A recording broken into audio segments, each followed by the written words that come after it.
এত সুন্দর কুল, একটুখানি খেলেই বা কি হবে?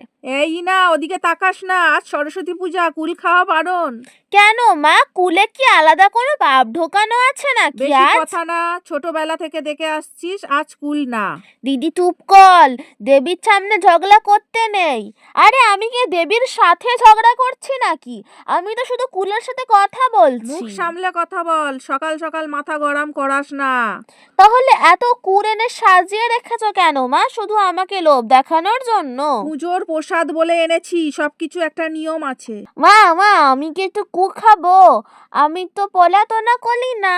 এই তুই আবার মাঝখানে ঢুকলি কেন? দেখেছো মা, ও খেলেই কিছু হবে না, আর আমি খেলেই সব সর্বনাশ।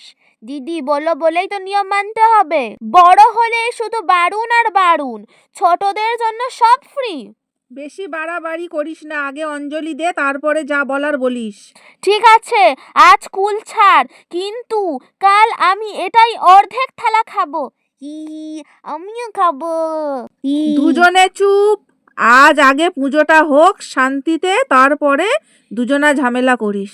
এরকম আরো ভালো ভালো ভিডিও দেখতে কমেন্ট করবেন এবং চ্যানেলটি সাবস্ক্রাইব করে নেবে।